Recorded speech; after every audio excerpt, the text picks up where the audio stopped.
Hello, my name's Katie and I work for North Lincolnshire Council as part of the libraries team, and today I'm going to tell you about your 1 cup kettle that you'll receive as part of the Household Support Fund.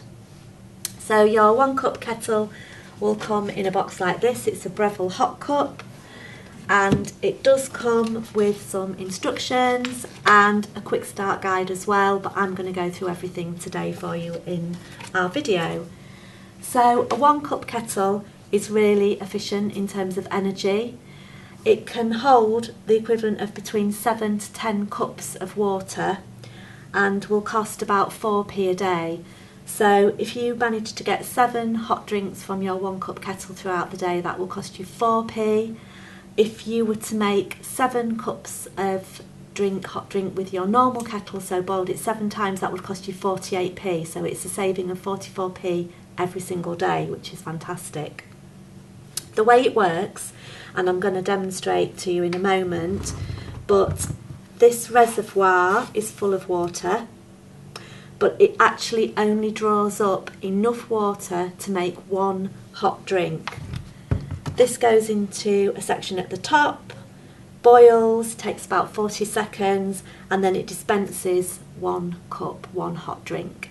So you'll have water in here. It doesn't boil all the water at the same time as your kettle does, and that's how it saves energy. So your 1 cup kettle comes in 3 parts.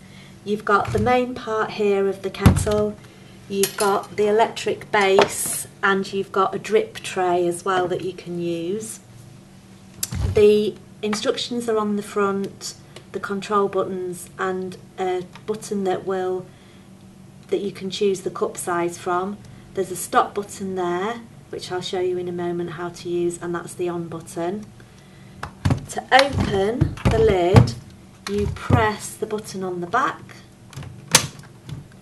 and the lid opens, as you can see, and then this is where you fill your 1 cup kettle. Now you can hold your kettle with the handle here and fill it under the tap, but if you struggle with that because it can be a little heavy, you can fill it with a jug of water.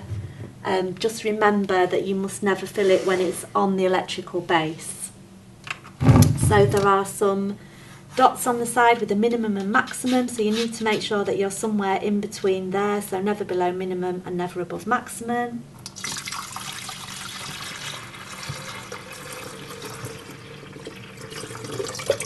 So that jug's taken me to about a quarter full, which is fine because I'm just going to demonstrate today.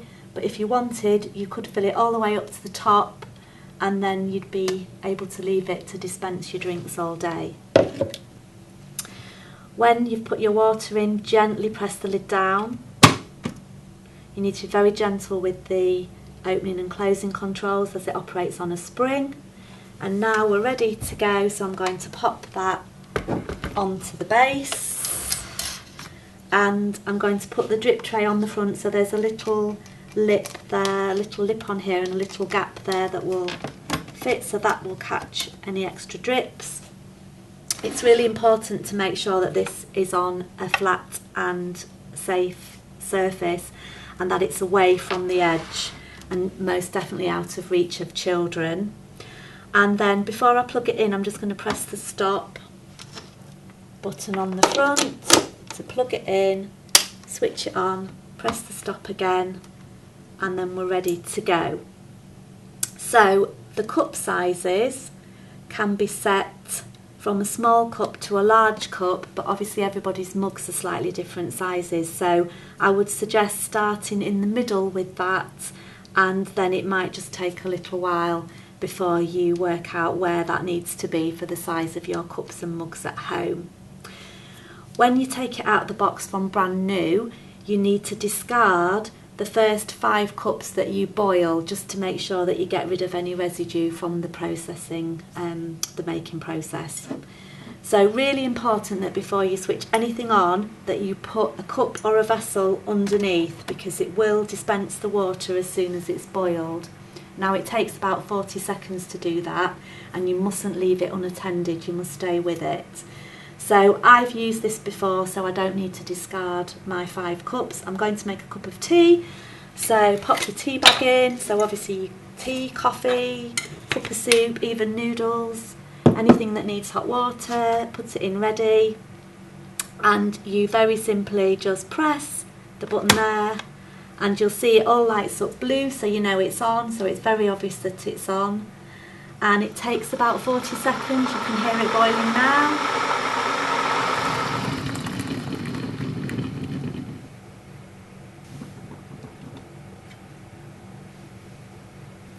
Don't forget that you might need to empty your drip tray occasionally as well, so that will just lift off with the one pot kettle on the base, and the metal part comes away, so you can give that a wash with some warm soapy water.